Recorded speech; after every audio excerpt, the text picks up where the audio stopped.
Voilà, donc à mon tour de vous adresser quelques mots à l'occasion de cette nouvelle année scolaire. Tout d'abord, je nous la souhaite moins complexe que l'an passé. En effet, nous avons tous vécu des moments difficiles entre la tempête Kiaran, où il a fallu gérer les sinistres, plus ou moins importants, la préparation de la rentrée, que j'avais qualifiée à l'époque d'inédite, avec des relations complexes avec le rectorat de l'académie, du retard dans les opérations de carte scolaire, dans la répartition des moyens et les ajustements, des restrictions sur l'utilisation de ceux-ci en second degré jusqu'au bout, jusqu'à la mi-juillet, sans compter les attaques contre l'enseignement catholique suite au rapport parlementaire Weisberg-Vanier, sans compter aussi au quotidien les rapports avec les familles ou des relations qui ont pu être difficiles. Malgré tout cela, grâce à votre résilience, un esprit collectif, votre compréhension, votre patience, face à tous ces vents contraires, le navire Enseignement catholique du Finistère a tenu bon, a poursuivi sa route pour engager cette nouvelle année en ordre de marche. Je vais y revenir. Bravo et merci à chacun d'entre vous pour avoir tenu bon la barre. Et maintenant, projetons-nous vers cette nouvelle année scolaire qui s'annonce. Une année qui risque fort d'être impactée par les récents événements politiques, avec une majorité quasi introuvable à l'Assemblée nationale, qui va assurément engendrer retard et complications dans la préparation de la prochaine rentrée scolaire. Au surplus, elle risque d'être une année blanche dans les projets de l'éducation nationale, à commencer par la réforme de la formation initiale des enseignants, qui est repoussée sine die. Néanmoins, vous savez que vous pourrez compter sur mon soutien et l'accompagnement de l'ensemble des services de la DDEC pour faire face à toutes ces difficultés qui peuvent survenir. Si au niveau national, chacun est dans l'attente, l'enseignement catholique du Finistère part, lui, en ordre de marche en cette rentrée, à commencer dans les services de la DDEC. Alors je ne sais pas si vous voyez bien, mais j'essaye d'être transparent le plus souvent. Hein. Oui, d'accord. Bon, je vais essayer. Voilà, c'est bien. Donc au niveau des services, des services du premier degré, donc comme vous le savez, Jacques, qui vous salue tous, puisqu'il nous a envoyé un mail, et puis ce matin, j'ai reçu un SMS, donc je pense que pour lui, c'est quelque chose qui est assez particulier, puisque ça fait 30 ans qu'il participait aux réunions de chefs d'établissement à un titre ou un autre. Donc Jacques Gégou est donc parti en retraite, et donc Laurence Lourd, Laurence est là, voilà. Laurence Lourd a pris la suite. Merci Laurence d'avoir accepté cette mission. Et puis comme Laurence prenait la mission d'adjointe chef d'établissement, donc j'ai appelé Cécile Pédel pour être chargée de mission au niveau du premier degré. Ouais.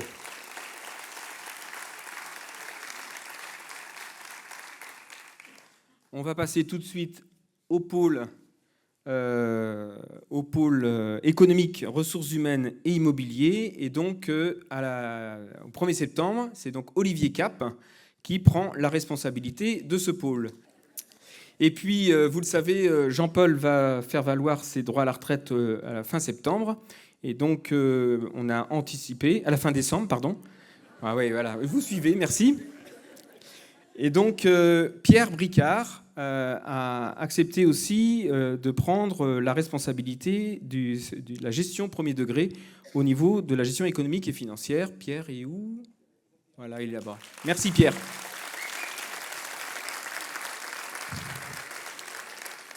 Et puis Nathalie Guillemin était en CDD jusqu'à la fin de l'année scolaire passée et elle est confirmée dans ses fonctions. Nathalie est où ? Voilà, elle est là. Voilà. Et puis, je reprends sur le pôle éducation-pédagogie où Rosane Leplienier donc, est repartie en établissement à plein temps. Et donc, nous avons une nouvelle professeure animatrice diocésaine en breton, Caroline Lenven-Rioux. Voilà. Bienvenue, bienvenue. Voilà, donc au sein des services de la DDEC, nous poursuivons notre accompagnement au quotidien dans vos projets éducatifs, pédagogiques, immobiliers. Et je tiens vivement à remercier les collègues de la DDEC pour leur investissement, leur engagement, leur sens du service, pour être à vos côtés en toutes circonstances. Cet accompagnement, en particulier aussi au niveau de chaque territoire, voit quelques changements pour cette année, tant en ce qui concerne les référents de tutelle que les animateurs. Et donc en rouge, je vais essayer de passer rapidement, mais quand même. Donc sur le territoire entre terre et mer, Châteaulin-Crozon, un nouvel animateur de territoire, Fabrice Boisumeau, qui sera présenté comme nouveau chef d'établissement du collège et des collèges de Châteaulin et de Plébin et du lycée de Châteaulin. Dans le territoire Pays de l'Or Bleu, Landerneau, Mathieu Carteau prend une responsabilité comme animateur de territoire. Et puis, c'est Cécile Pédel qui suivra ce territoire en tant que référente de tutelle ou référente de la DDEC. Saint-Renan-Iroise, Maréline Abéguilé succède à Jacques pour accompagner ce territoire. Ploudalmézeau-Habert, même, j'allais dire même punition, mais non, même chose.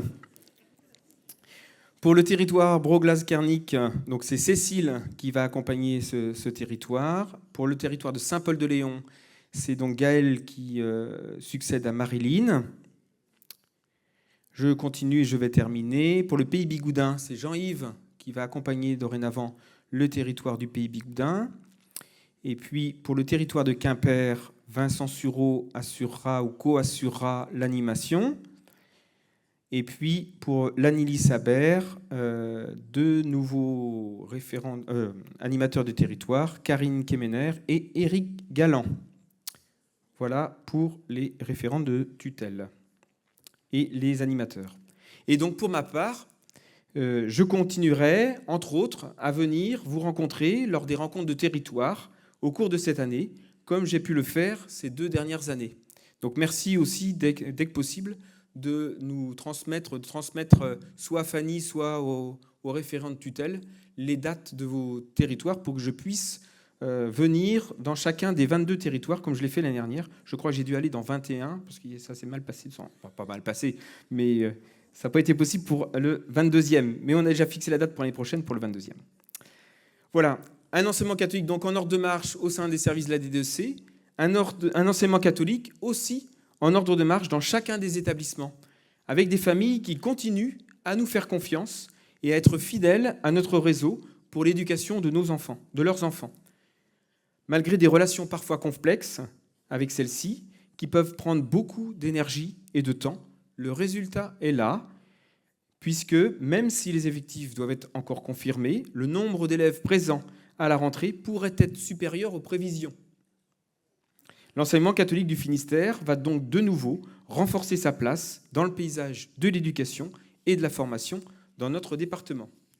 Et cela, c'est grâce à vous tous qui pilotez les établissements, avec le concours des enseignants et des personnels, vous qui accueillez les élèves, les familles, qui contribuez à la qualité de l'enseignement et de l'éducation, mais aussi une communication pour faire encore plus connaître les projets de l'enseignement catholique et les projets de l'établissement. Donc de nouveau, merci à chacun d'entre vous pour votre action, votre engagement et votre sens des responsabilités. Un enseignement catholique du Finistère, aussi en mode projet à tous les niveaux, dans chaque établissement, où chacun a pu ou va développer les projets travaillés en équipe au service des apprentissages des élèves, de leur éducation, de leur ouverture à l'autre, à l'international, à l'universel. Au niveau diocésain, au cours de cette année 2024-2025, vont vous être proposés, au-delà des animations des différents pôles de la DDEC, 2 temps forts. L'un, pour vous, chef d'établissement, le séminaire des chefs d'établissement. Et l'autre, pour l'ensemble des communautés éducatives, la promulgation des orientations de l'enseignement catholique. Tout d'abord, le séminaire des chefs d'établissement. Après celui de Bénodet, puis celui de Cléder, qui pour diverses raisons a pu rester dans les mémoires, la convivialité, mais aussi les conditions un peu spartiates au niveau de l'accueil, je pense que la proposition qui va vous être faite tout de suite, là, avec l'ensemble de l'équipe de tutelle, peut rester aussi dans les mémoires. D'abord, la date.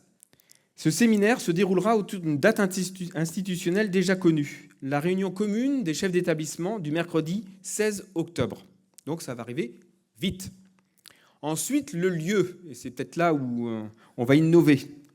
Nous vous proposons d'embarquer sur un bateau de la Brittany Ferries, le Bretagne, le mardi soir 15 octobre à 20h30, alors de Saint-Malo, donc il va falloir aller à Saint-Malo, on va y arriver, pour arriver à Portsmouth le mercredi matin à 7h45. Nous vivrons donc notre réunion des chefs d'établissement sur le bateau, sachant que le distanciel sera aussi possible pour ceux qui ne souhaitent pas participer au séminaire, en particulier ceux qui ont le mal de mer. J'en connais un pour l'instant. Donc le thème sera autour des enjeux et perspectives pour l'éducation inclusive. Et puis nous prendrons le temps de sortir l'après-midi à Portsmouth avant de repartir par le même bateau le soir, donc le mercredi soir, à 20h15 et de revenir sur Saint-Malo le lendemain, jeudi, à 8h.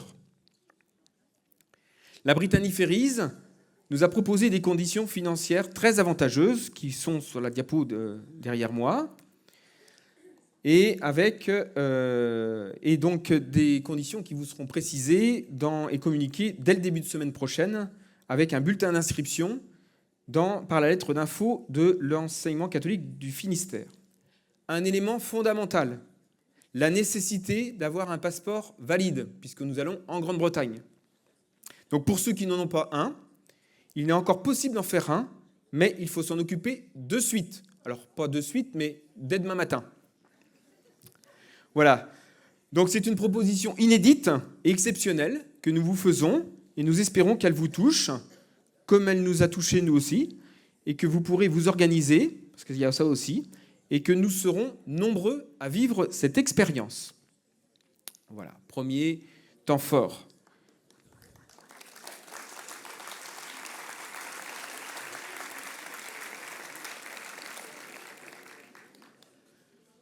Deuxième temps fort, la promulgation des orientations diocésaines. Et donc c'est le second temps fort de cette année scolaire qui se déroulera, attention, la date a changé, le mardi 6 mai, en fin d'après-midi, et on continuera au cours de la soirée. Nous ne pouvons en effet maintenir la date du 29 avril, comme annoncé en fin d'année dernière, le Parc Expo de la Pinfeld, donc ça sera à la Pinfeld, n'étant pas disponible à cette première date. Donc, merci de réserver d'ores et déjà votre 6 mai en soirée. Dans ce moment festif, nous allons donc vivre l'aboutissement de ce processus participatif qui a commencé il y a un an tout pile. Ce sera aussi l'occasion de nous mobiliser fortement dans chaque établissement pour être nombreux ce soir-là et montrer ainsi la vitalité et le dynamisme de notre réseau au service de la population, de notre diocèse, du territoire. Il est important que l'enseignement catholique du Finistère puisse se doter de repères communs, de les actualiser, les ajuster et signifier ce que l'on veut collectivement vivre dans nos établissements, dans notre diocèse, dans notre famille enseignement catholique 29, à l'heure où nous pouvons avoir le sentiment d'être en perte de repères dans notre société. Ces orientations seront aussi une boussole pour chacun d'entre nous, pour les équipes, dans les relations avec les familles, un appui pour les projets d'établissement. Ainsi, 6 axes ont été arrêtés l'an passé après une première phase collaborative, avec un travail en établissement et en territoire. Un grand merci pour votre participation active qui a permis d'avoir un ancrage pour ces 6 axes que je vous rappelle. Donc on s'ancre avec un point particulier qui est commun à tous ces axes-là, un chapeau, qui est le suivant. Les établissements de l'enseignement catholique du Finistère forment un réseau qui s'ancre dans l'Évangile, source de tout projet d'établissement, dans une histoire tournée vers l'avenir et dans un territoire. Et puis donc, je vais reprendre les 6 axes. L'enseignement catholique, c'est une école ouverte à tous qui osent accueillir, accompagner chaque personne dans un élan d'espérance pour favoriser l'expression de tous les talents, de toutes les intelligences, de tous les parcours. L'enseignement catholique du Finistère, c'est une école ouverte à tous qui ose innover et créer des propositions pédagogiques et éducatives accessibles à tous au service de la réussite des enfants et des jeunes. C'est aussi une école qui ose favoriser la participation, la coopération et la solidarité dans la vie de l'établissement et du réseau, afin que chacun contribue de sa place au bien commun. C'est aussi faire alliance avec les familles et prendre soin des relations humaines. C'est aussi oser favoriser la rencontre avec Jésus-Christ et s'engager au service de l'Église, du territoire et de la société. Et l'enseignement catholique du Finistère, c'est une école ouverte à l'international qui ose former des jeunes capables de relever les défis sociétaux et environnementaux. Ainsi, d'ici le mois de mai, le travail collaboratif sur ces orientations se poursuit. Dès cet après-midi, où vous aurez à plancher sur les défis liés aux axes et imaginer des actions afin de répondre aux défis. Ce travail sera aussi à réaliser en établissement. Nous en reparlerons. En attendant, mais aussi pour faire le lien entre nos orientations, et en particulier l'axe 2 de ceci, innover et créer des propositions pédagogiques et éducatives accessibles à tous au service de la réussite des enfants et des jeunes, nous vous avons proposé comme thème de notre journée « Oser, créer, innover au service de l'école, du territoire, de l'Église et de la société ».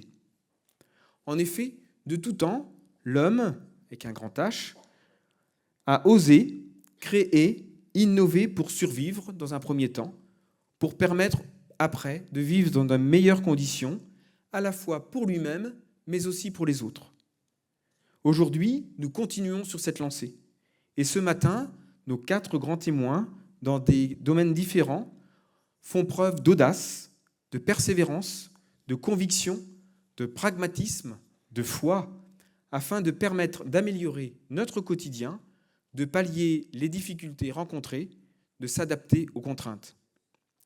Nous aussi, de notre place, nous avons à nous inspirer de ces exemples dans notre domaine professionnel qui est le nôtre, de notre place, oser, créer, innover au service de l'école, du territoire, de l'Église et de la société, dans un environnement qui évolue à une vitesse grand V. Il convient d'anticiper pour ne pas subir. Alors je souhaite à toutes et tous une très bonne journée, une très belle année scolaire 2024-2025, dans la confiance, dans l'espérance, dans la relation, dans la convivialité et avec de l'audace. Et encore merci pour l'engagement de chacun au service de l'école, du territoire, de l'Église et de la société. Bonne journée à tous.